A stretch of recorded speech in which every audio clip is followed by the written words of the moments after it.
But we'll get started. Hi, everybody.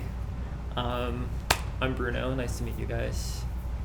We always, even though we've met in the past, we always meet each other anew whenever we come across each other because we go through different experiences which alter our minds, and therefore we're slightly different than we were before, right? We're not exactly the same, we're not exactly different. So even though I've known some of you for a lot of time, some of you for not so much time, nice to meet you again. And today we'll be doing some medicine Buddha practice. I'm no expert on medicine Buddha practice. I'm no expert at all in anything. But today on the Tibetan calendar is an auspicious occasion to practice medicine Buddha for some reason. Not quite sure why. I didn't really research that correlation. But nevertheless, if there's anything that this world needs, is recuperation. It's regeneration, right? And I feel like the medicine Buddha practice is really that incarnate in a form that we can understand, right? Healing is, of course, a part of it, but I feel like as I was contemplating it in the restroom earlier, I like the term regeneration a bit more. You know, it's like when you get a scab, right? When you cut yourself or fall and scrape yourself, you get a scab and your skin starts to regenerate, right? It starts to build itself anew. And so it is with our mind, right? It's not as convenient as a scab that we could see with its boundaries, and we could rub isopropyl alcohol on there, you know, and put some bandages. Our mind isn't as convenient as that, right? And yet it still has scars. It still has trauma. It still has, you know, mistaken beliefs about the world and ourselves. It has a lot of emotional turmoil, things like this, right? But the medicine Buddha really gives us an opportunity to reorient ourselves, our relationship with the pains and sufferings that we hold, and to regenerate, to build something different off of that. Just like a scab builds different skin on the same body. So it is with medicine Buddha. Medicine Buddha helps us rebuild on the foundation of our mind that has been tormented or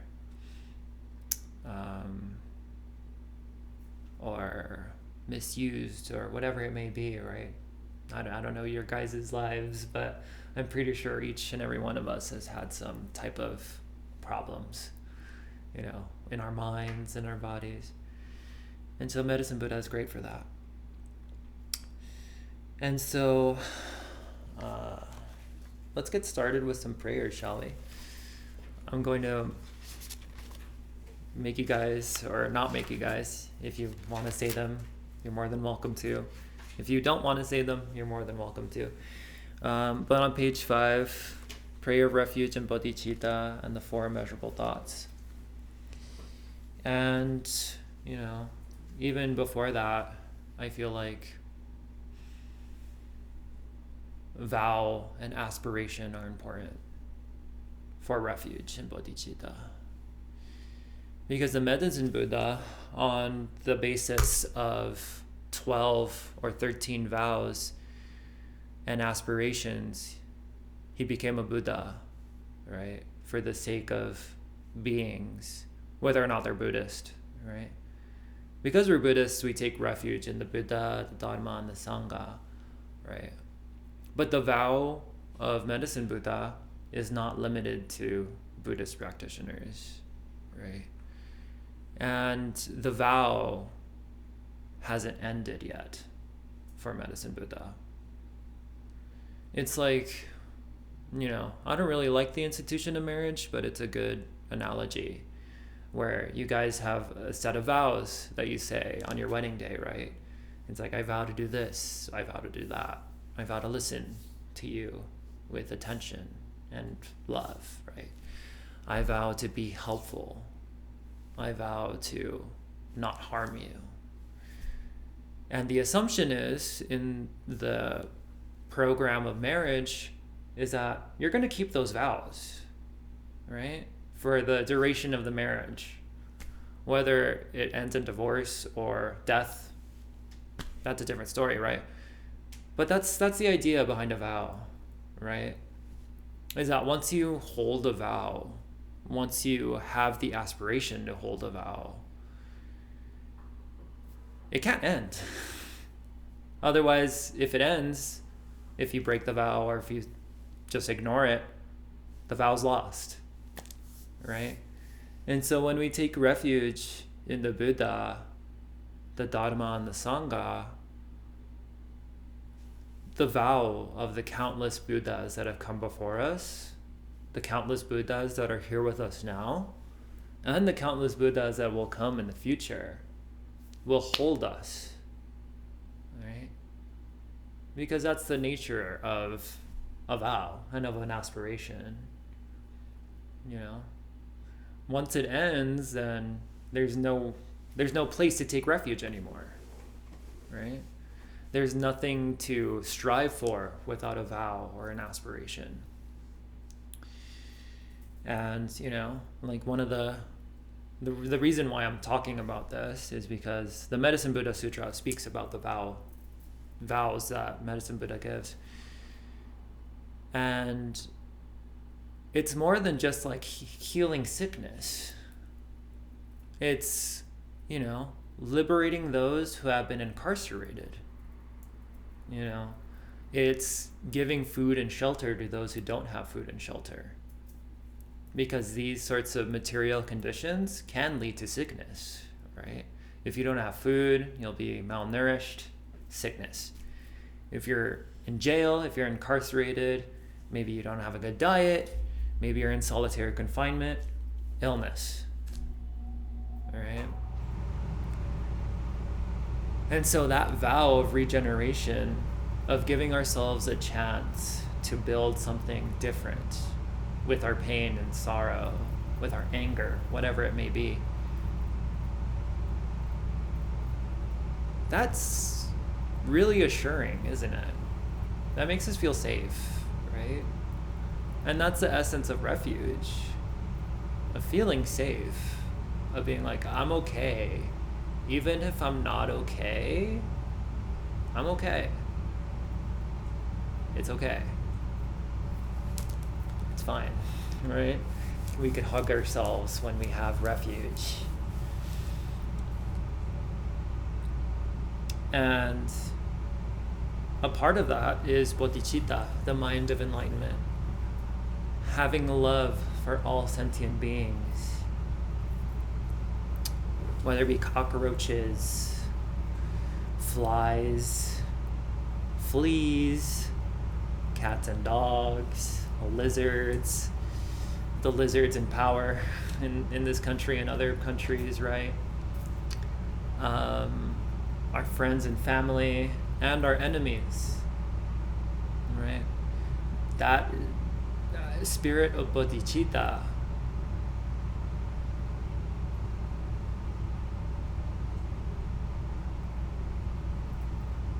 is feasible once we feel safe, right? Once we feel secure. If we're not secure, if we don't feel safe, then, you know, how can I love myself, let alone all other beings? That's at least from my experience.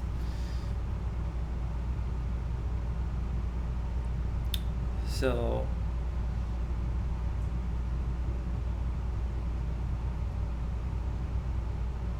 let's just say these things now. We'll say them twice in English and once in Tibetan.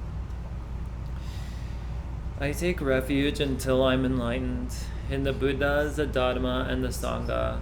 Through the merit I create by practicing giving and the other perfections, may I attain Buddhahood for the sake of all sentient beings. I take refuge until I'm enlightened. The Buddhas, the Dharma, and the Sangha. Through the merit I create by practicing giving and the other perfections, may I attain Buddhahood for the sake of all sentient beings.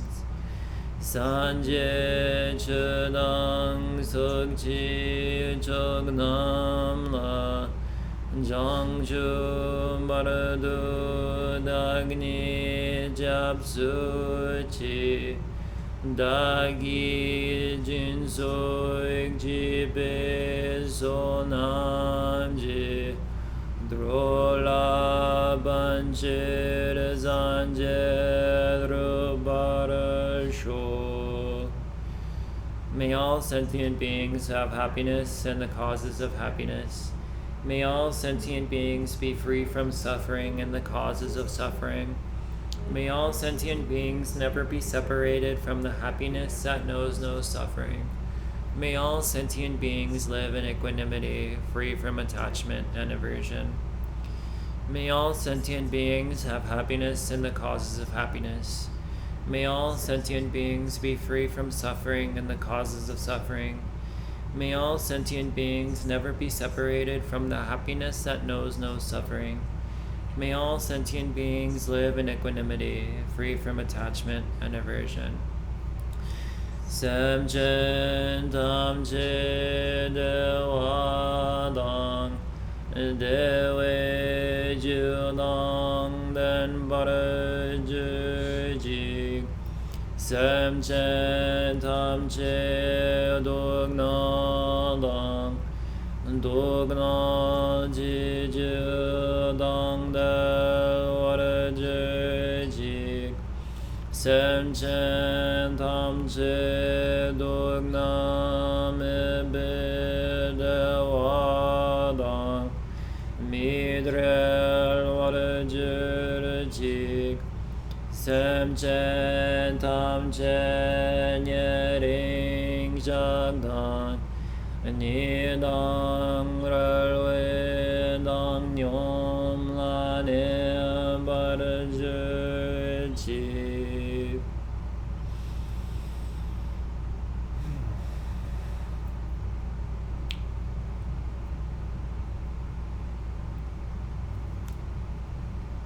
I really love the four measurables. They saved my life in a lot of ways. Because as I said earlier, all beings are prone to suffering and want to be happy. You know, all animals strive to feed their hunger, and if they have children, take care of them if they can. Otherwise, they'll eat them so that they could feed their other children. You know,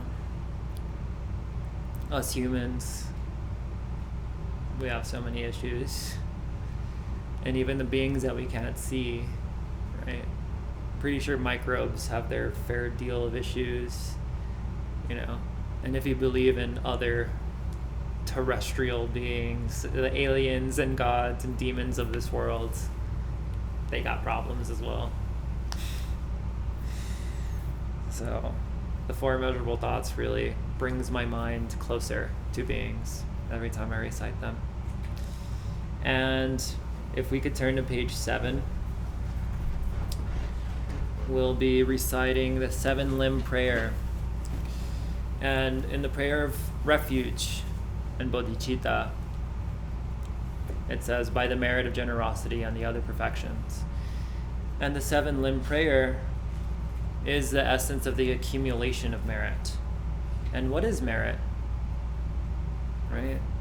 Another one of these vague English words that don't really mean anything, but mean a lot.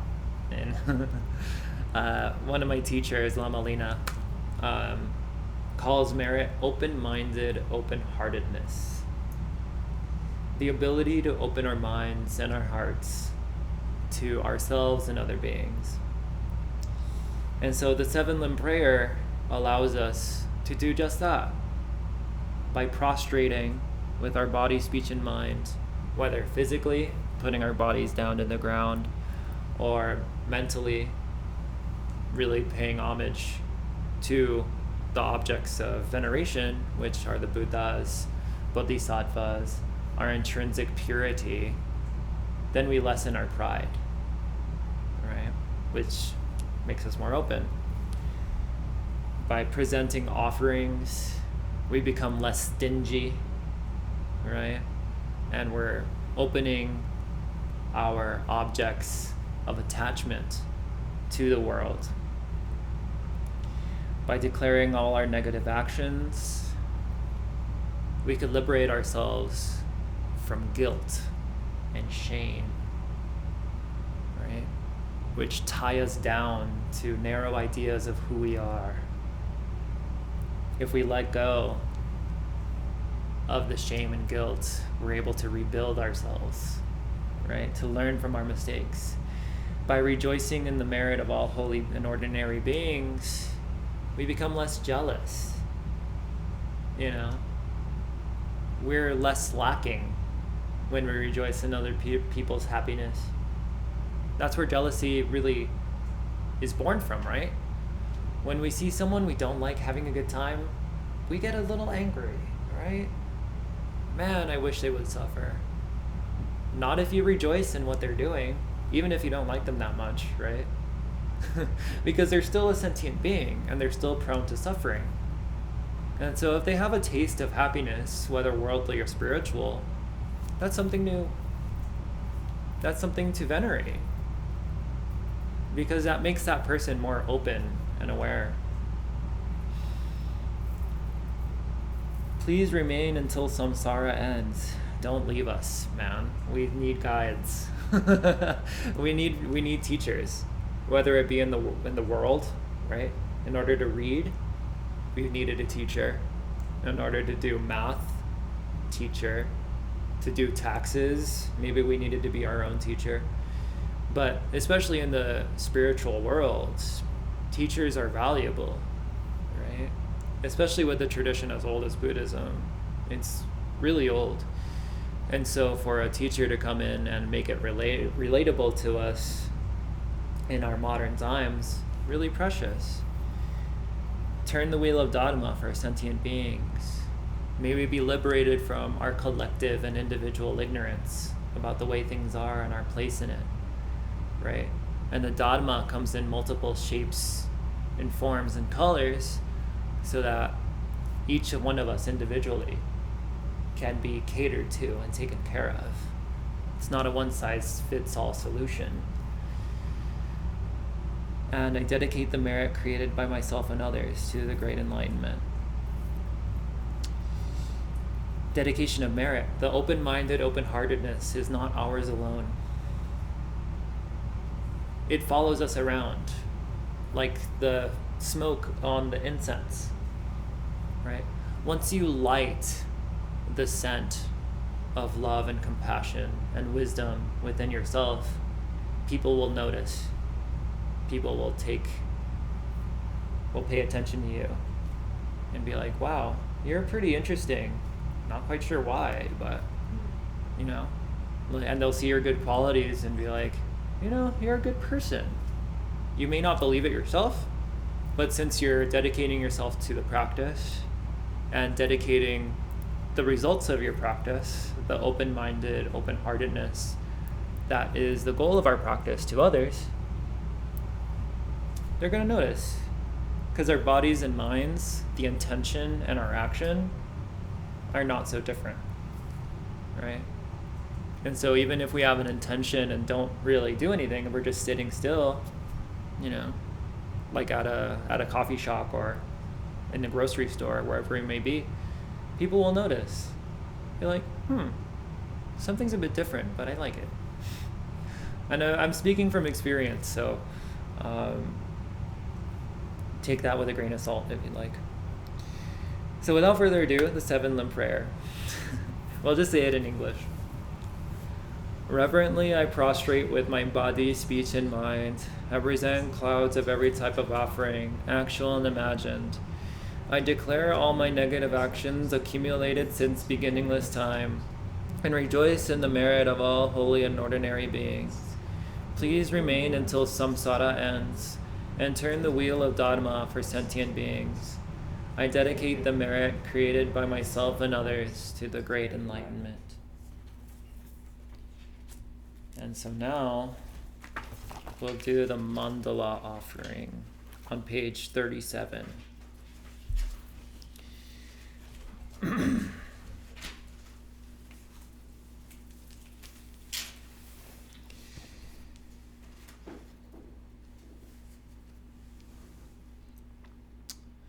What to say about the mandala?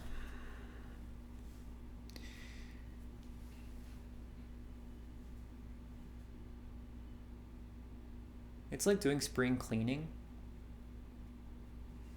but for our minds.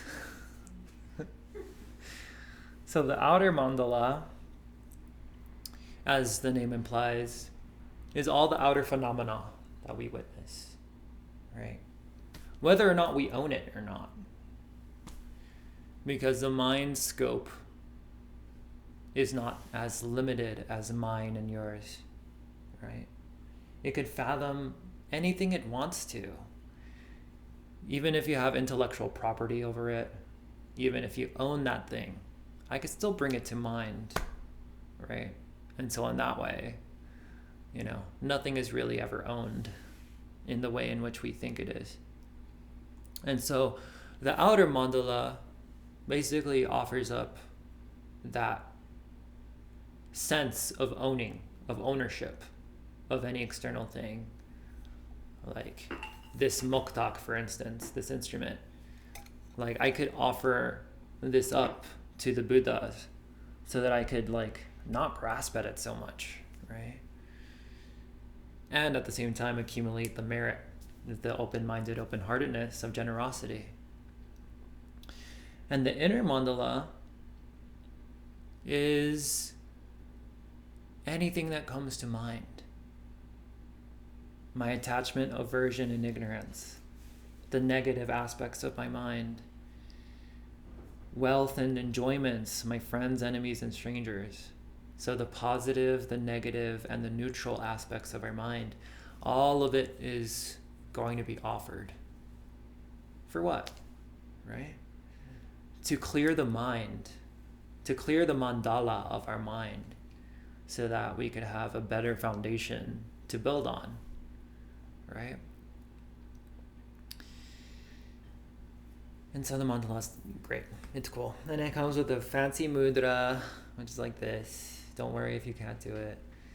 It's like the ring fingers, they stay up. Then you interlace both your ring, index and middle fingers, and then cross over the pinkies against the ring fingers, and then hold it with your thumb. Oh, you're so close. You have to hold the pinkies with your thumb. Yeah, there you go. You got it. But if you can't do it, don't worry about it, because it's all about the mind, right? If you have the intention, if you sincerely offer it up, then the mudra doesn't matter. Like your body within that state of mind is already the mudra. And so, without further ado, we'll just say it in English. The fundamental ground is scented with incense and strewn with flowers, adorned with Mount Meru, the 4 continents, the sun, and the moon. I imagine this as a Buddha land and offer it. May all sentient living beings enjoy this pure realm. I offer the objects of my attachment, aversion, and ignorance, friends, enemies, and strangers, my body, wealth, and enjoyments, without any sense of loss. Please accept them with pleasure, and bless me with freedom from the 3 poisons.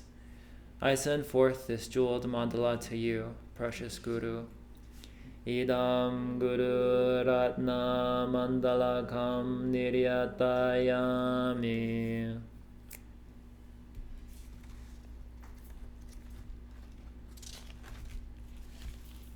And at long last, on page 54, Medicine Buddha meditation.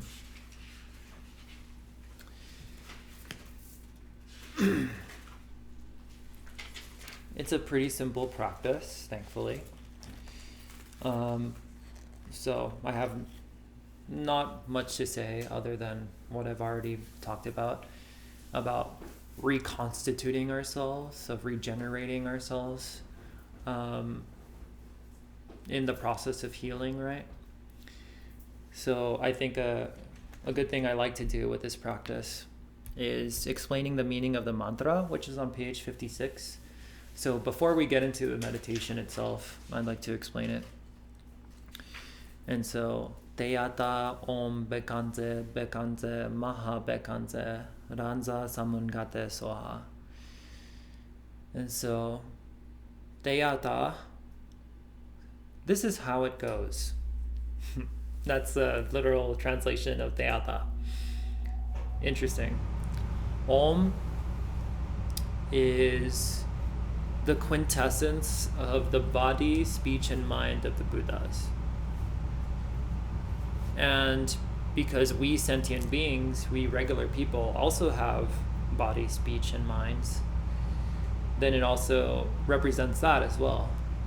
Both the so-called impure sentient being body, speech, and mind, which could potentially turn into the Buddha's body, speech, and mind, because they're a part of the same spectrum, right? Bekanze, the first Bekanze, is that outer realm that we're speaking about. Any sort of imbalance of the elements, fire, water, wind, air, space, whether those are out of balance, whether our social situation is out of whack, our financial situation is out of whack, and of course, whether our physical bodies are out of whack, whether we have pains, chronic pains, itches, hunger, being incarcerated, right? That's what I like about the Medicine Buddha Sutra, is that it really opens up the mind to what healing could look like, right? So basically, the first Beikanze is the outer rehab, outer medicine. The second Beikanze is our inner issues, our neuroses.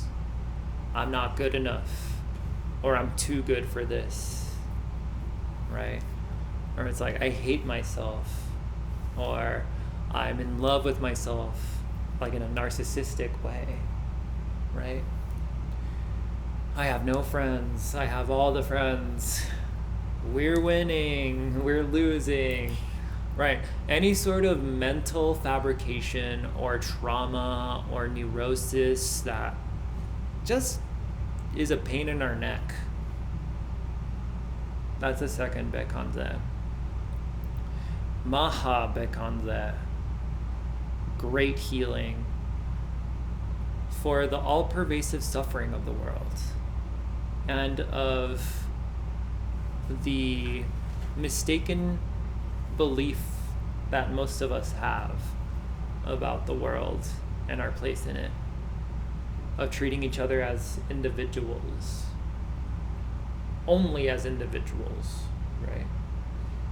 There is some credence to treating people as individuals, but also, and we're also a part of an interdependent network of causes and conditions, right?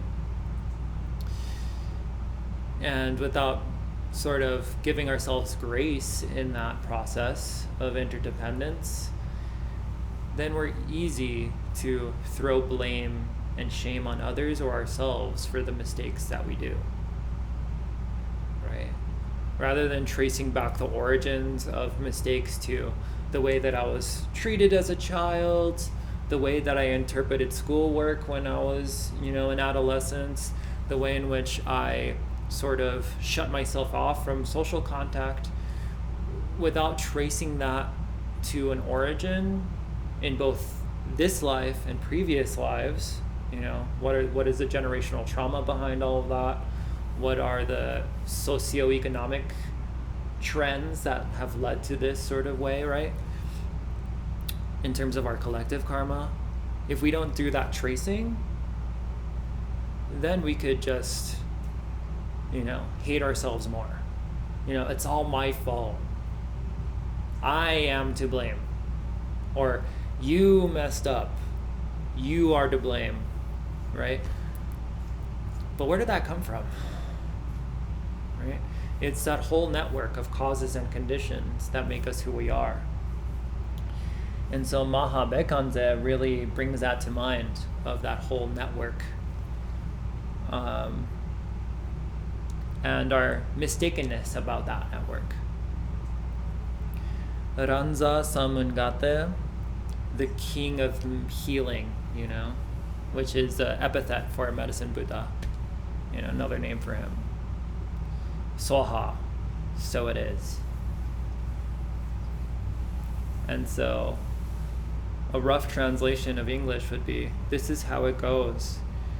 For my impure body, speech, and mind, may the outer circumstances of my body, the inner circumstances of my speech, and the secret circumstances of my mind, may they all be offered to the King of Healing, so that I may become closer to the Buddha's body, speech, and mind. Let it be so.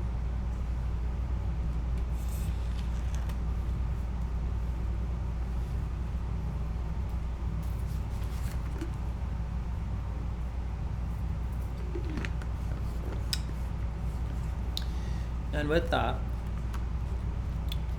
we'll start the practice. And, since this is a more like visualization style practice, I wouldn't worry too much about your ability to visualize, because the more important aspect is a felt sense of the practice. Right? If you're able to visualize the medicine Buddha above your head in perfect detail, fine, right? That's perfect. But if you aren't able to see anything in your mind's eye, but you have confidence of, the medicine Buddha is here, like you feel like a slight energetic shift in your body or in the atmosphere around you, and you really feel like an effect of the practice, even better, right? Than getting it perfect. All our minds work in different ways. So however the practice manifests for us, perfect, all good. And so if you'd like, you could sit up straight, be in a relaxed posture, close your eyes if you'd like to. And we could try as much as possible to rest in a spacious state of mind. With the 7 limbs and mandala, hopefully that's a bit easier. But if not, that's okay. We're safe.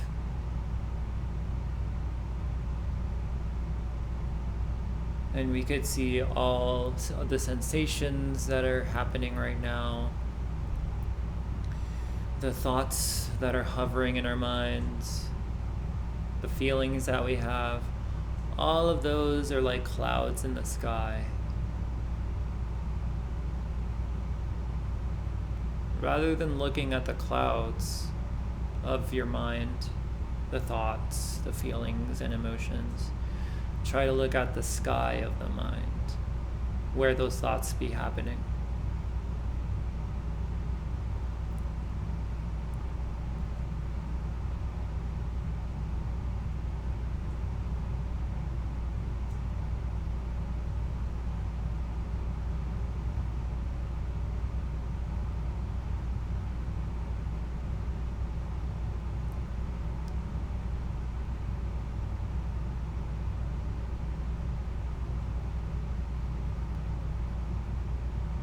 And within the sky of your mind, imagine that above your crown, above the crown of your head, on a lotus and moon, sits the medicine Buddha,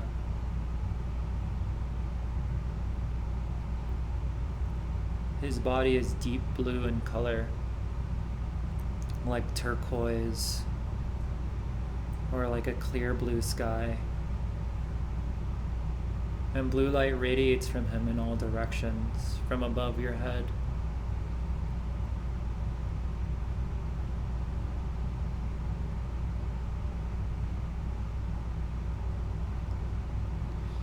His right hand, in the gesture of granting sublime realizations, liberation, rests on his right knee and holds the stem of an arura plant between his thumb and index finger.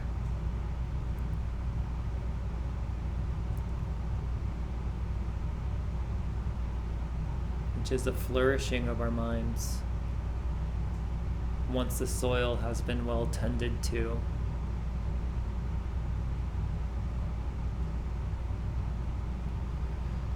His left hand, in the gesture of concentration, holds a lapis lazuli bowl filled with medicinal nectar, the means by which our soil minds, the soil of our minds, can be healed and taken care of. Rebalances our pH, brings more nutrients to the soil. He is seated in the Vajra posture, wearing the 3 saffron robes of a monk, and has the signs and marks of a Buddha.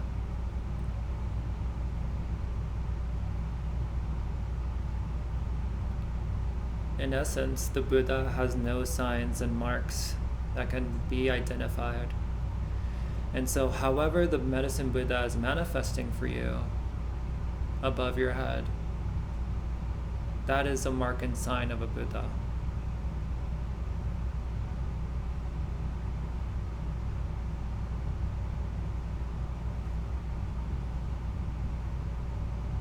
Because all the Buddhas that have ever been wear the 3 robes of ethical discipline, meditation, and concentration. Meditative concentration and wisdom. They're able to appear however they can in order to help us.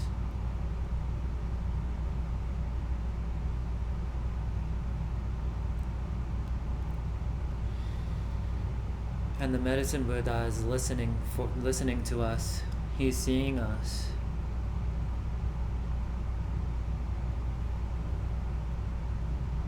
Not only in the ways in which we suffer, the ways in which we need to recover,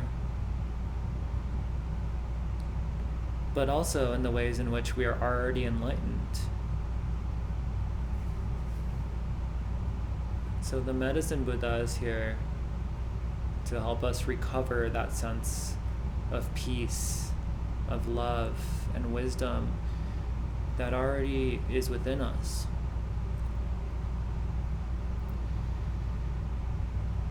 And so with that in mind, we'll say a request. And if you'd like to keep meditating on the Buddha, you may, because my voice and your voice are the same in essence. I request you, Bhagawan, Master of Healing, whose sky-colored body of lapis lazuli signifies omniscient wisdom and compassion, as vast as limitless space, please inspire my mind. I request you, compassionate Master of Healing, who holds in your right hand the King of Medicines, symbolizing your vow to help all sentient beings plagued by the 424 diseases, please inspire my mind. I request you, compassionate Master of Healing, who holds in your left hand a bowl of nectar, symbolizing your vow to give the glorious, undying nectar of Dharma to eliminate the degenerations of sickness, fear, stress, depression, grief, old age, and death. Please inspire my mind. I prostrate, go for refuge, and make offerings to the fully realized destroyer of all defilements, completely perfected enlightened being, who has realized the ultimate nature of all phenomena, Medicine Buddha, King of Lapis Light, May your vow to benefit all sentient beings now ripen for myself and others.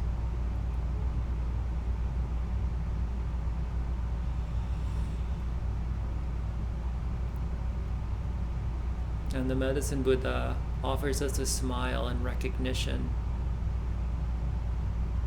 of our request.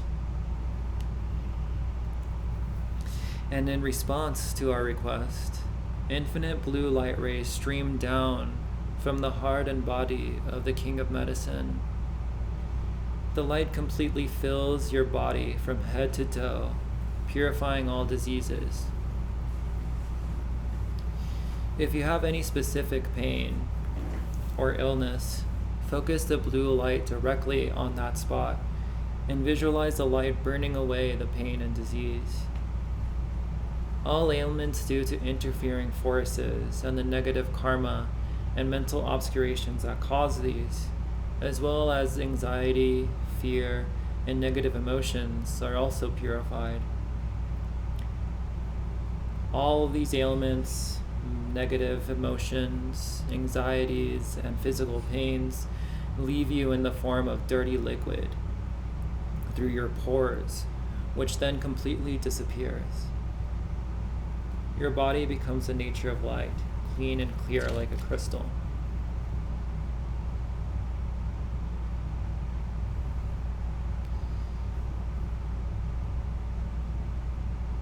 The light from the Medicine Buddha again fills your body, bringing with it the realizations of the path and all the good qualities of the Buddhas and Bodhisattvas.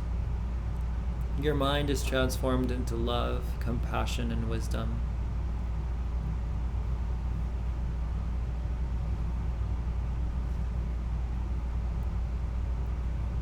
And if you're able to, you could visualize the Medicine Buddha on the crown of each sentient being's head.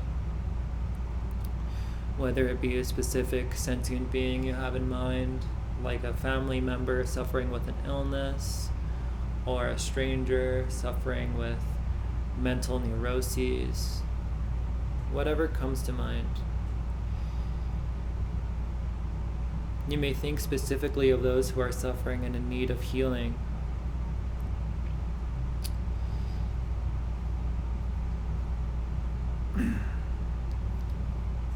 And just as happened before, the light of Medicine Buddha enters their bodies,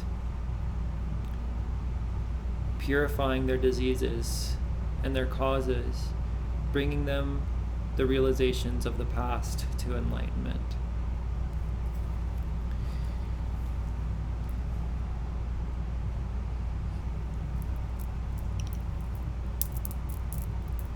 So we'll continue doing these visualizations, this felt sense of healing and recuperation and recovery as we recite the mantra.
samunga desoha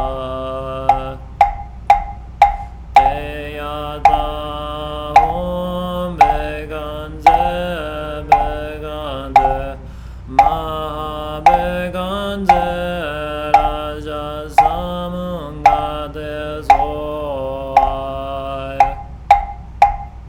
Deyata om beganze beganze maha beganze raja samunga desoha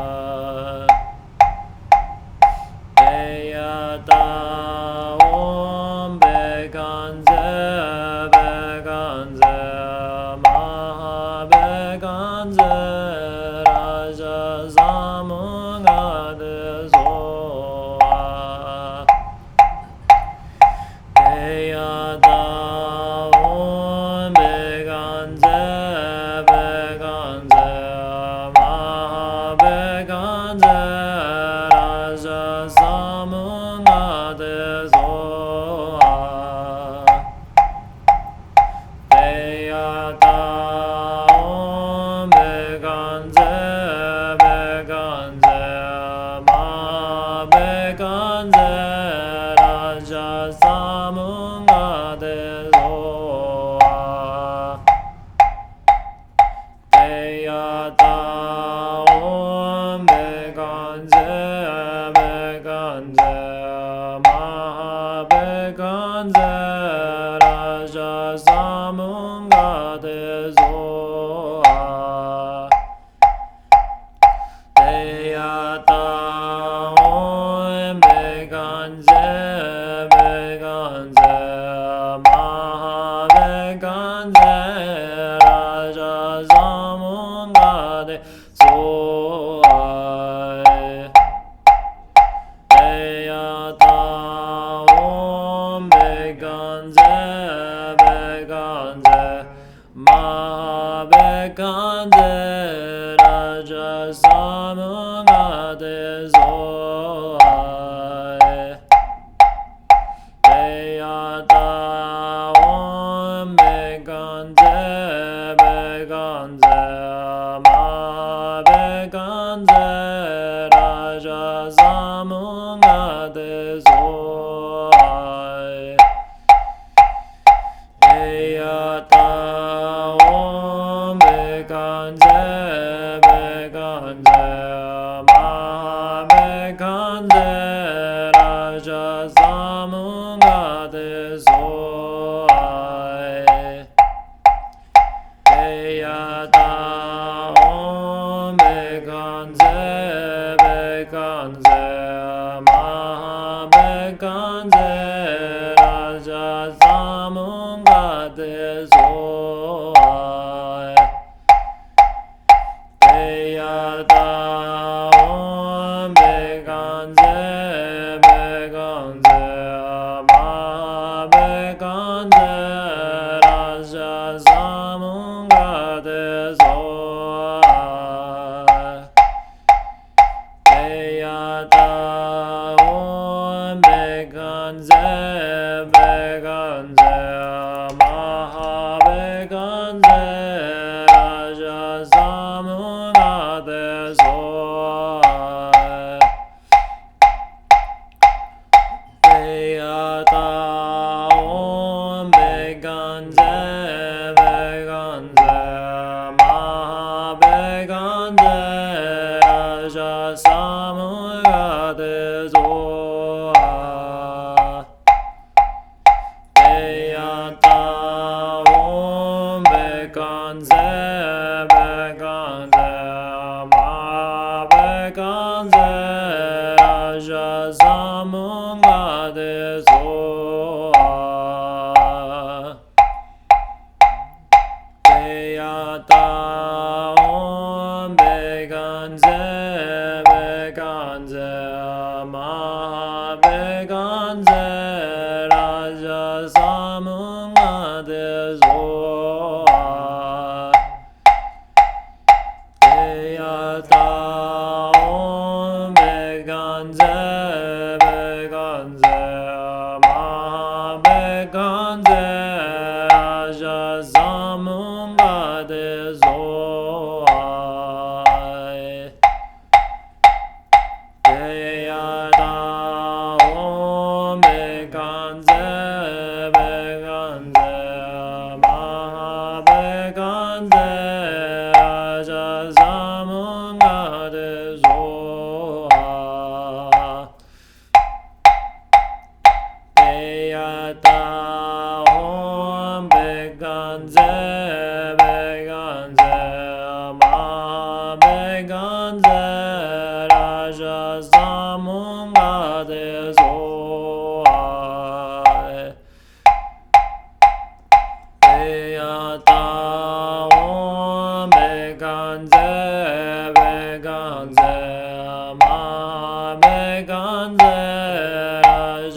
de zoa.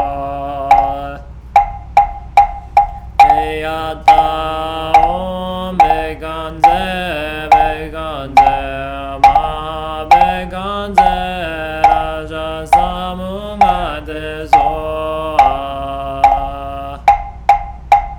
Eyata om beganze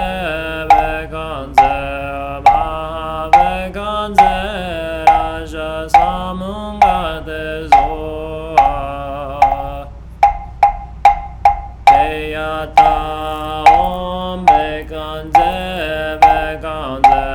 ma beganze raja samunga de zoa.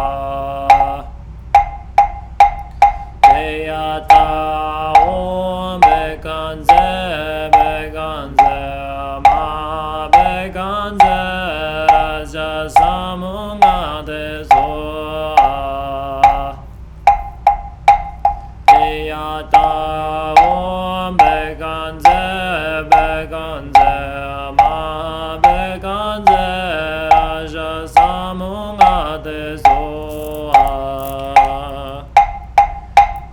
Eyata om beganze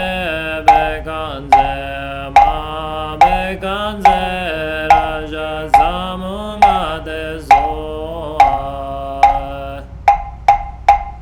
Eyata om beganze ma beganze raja samunga de zoa.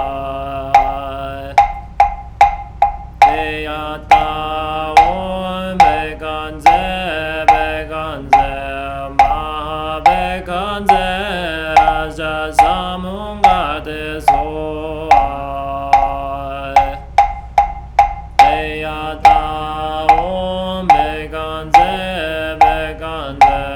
ma beganze raja samunga de zoa. Eyata om beganze ma beganze raja samunga de zoa. Eyata om beganze ma beganze raja samunga de zoa. Eyata om beganze ma beganze raja samunga de zoa. Eyata om beganze ma beganze raja samunga de zoa. Eyata om beganze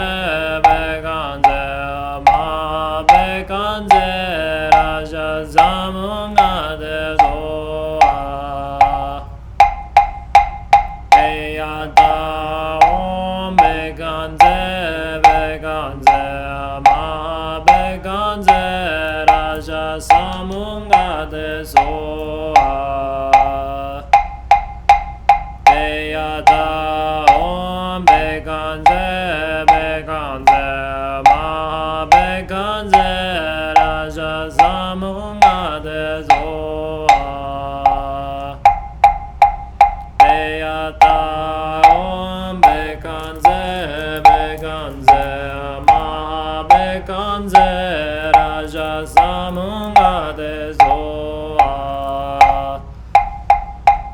Eyata om beganze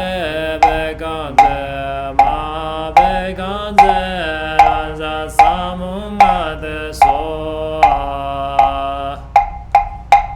Eyata om beganze ma beganze raja samunga de zoa. Eyata om beganze ma beganze raja samunga de zoa.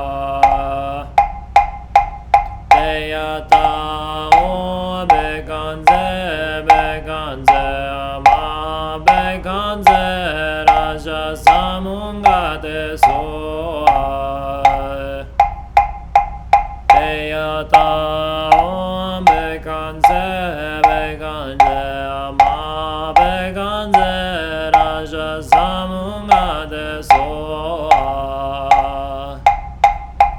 Yata Om Bekanze Bekanze Ma Bekanze Raja Samunga De Soa Yata Om Bekanze Bekanze Maha Bekanze Raja Samunga De Soa Yata Om Bekanze Bekanze Maha Bekanze Raja Samunga De Soa Yata Om Bekanze Bekanze Ma Bekanze Raja Samunga De Soa Yata Om Bekanze Bekanze Ma Bekanze Raja Samunga De Soa Yata Om Bekanze Bekanze Maha Bekanze Raja Samunga De Soa Yata Om Bekanze Bekanze Maha Bekanze Raja Samunga De Soa Yata Om Bekanze Bekanze Maha Bekanze Raja Samunga De Soa Yata Om Bekanze Bekanze Maha Bekanze Raja Samunga De Soa Yata Om Bekanze Bekanze Maha Bekanze Raja Samunga De Soa Yata Om Bekanze Bekanze Maha Bekanze Raja Samunga De Soa Yata Om Bekanze Bekanze Maha Bekanze Raja Samunga De Soa Yata Om Bekanze Bekanze Maha Bekanze Raja Samunga De Soa Yata Om Bekanze Bekanze Maha Bekanze Raja Samunga De Soa Yata Om Bekanze Bekanze Maha Bekanze Raja Samunga De Soa Yata Om Bekanze Bekanze Maha Bekanze Raja Samunga De Soa Yata Om Bekanze Bekanze Maha Bekanze Raja Samunga De Soa Yata Om Bekanze Bekanze Maha Bekanze Raja Samunga De Soa Yata Om Bekanze Bekanze Maha Bekanze Raja Samunga De Soa Yata Om Bekanze Bekanze Maha Bekanze Raja Samunga De Soa Yata Om Bekanze Bekanze Maha Bekanze Raja Samunga De Soa Yata Om Bekanze Bekanze Maha Bekanze Raja Samunga De Soa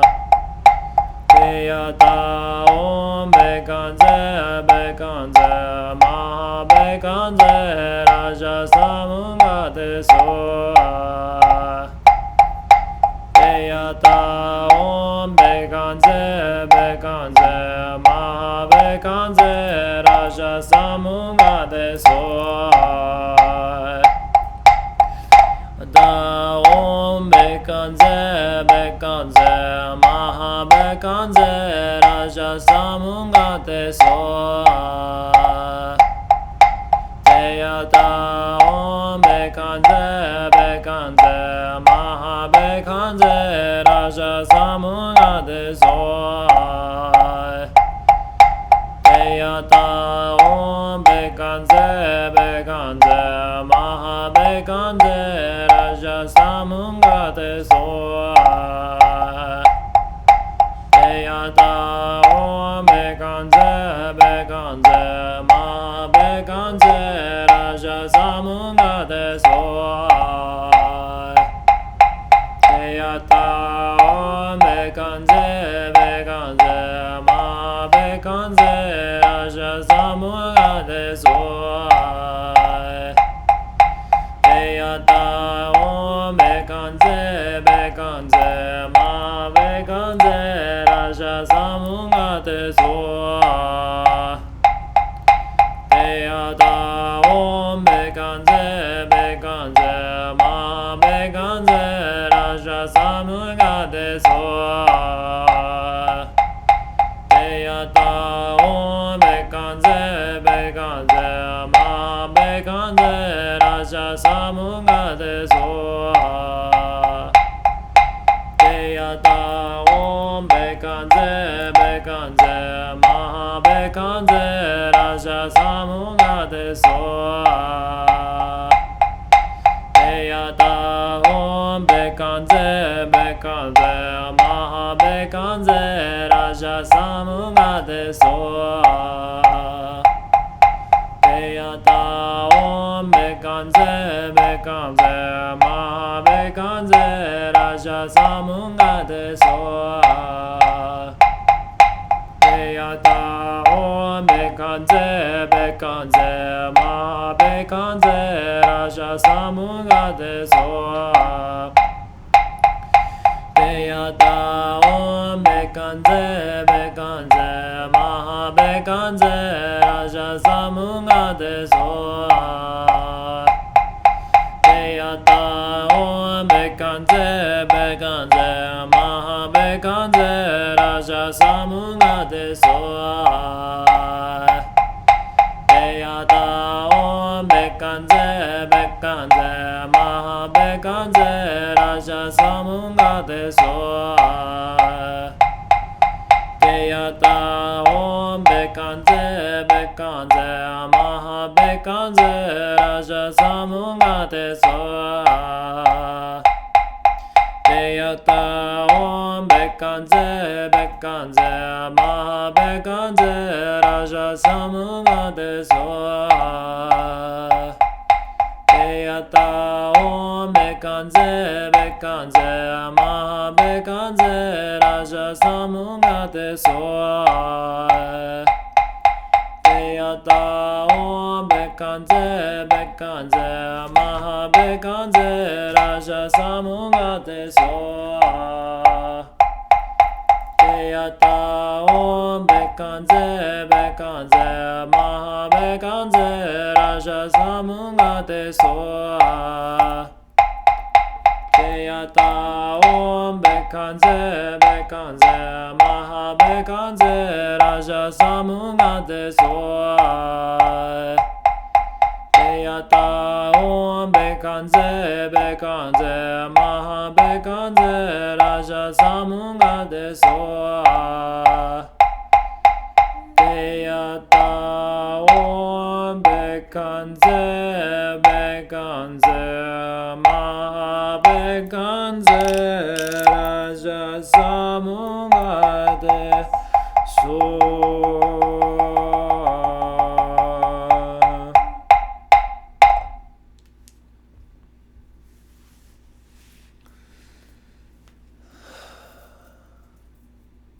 Let's rest for a bit in the reverberations of the mantra.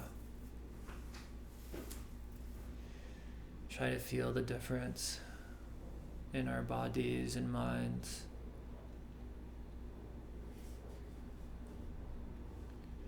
and really feel that our bodies are as clear as crystal.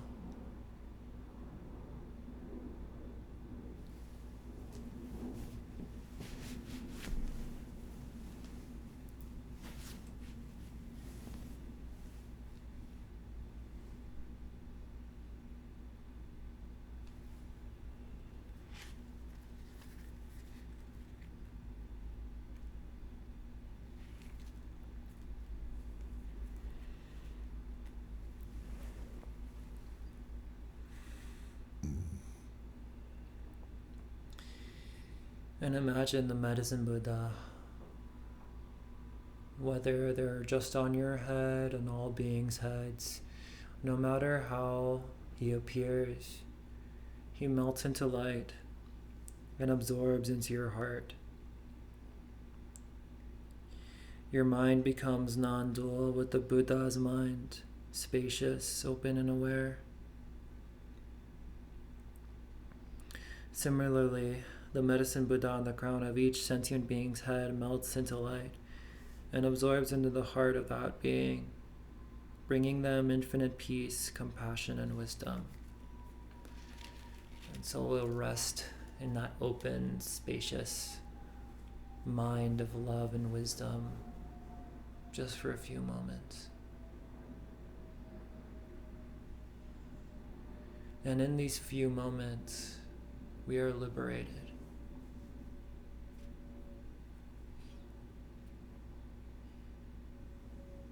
By not having anything in mind,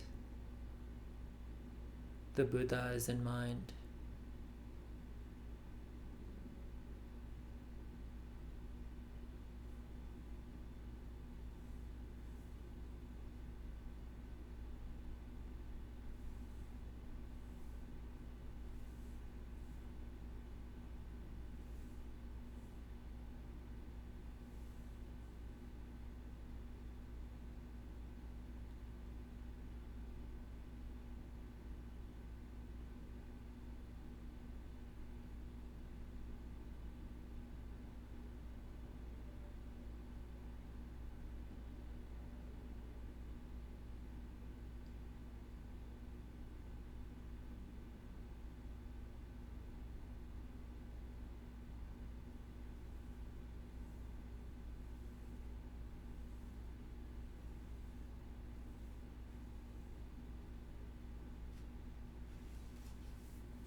And with that, let's close out our practice on page 60, Bodhicitta Prayer and Dedication of Merit.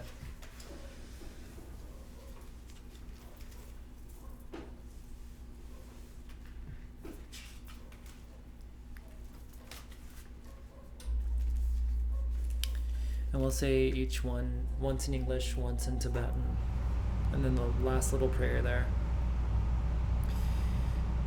May the Supreme Jewel Bodhicitta that has not arisen arise and grow, and may that which has arisen not diminish, but increase more and more. Jangchu Zamchu Rinpoche Maje Banam Jejurjik Jepa Nyamba Me Bayang Gongne Gongdu Belwara Sho. Through this virtuous action, may I quickly attain the state of a Guru Buddha and lead every being without exception into that pure world. Gewadi Nirududak Lama Sanje Rubjurnim Roa Jikchang Malupa Deyi Salagobarasho. At this very moment, for the peoples and nations of the earth, may not even the names disease, famine, war, and suffering be heard, but rather may pure conduct, merit, wealth, and prosperity increase, and may supreme good fortune always arise.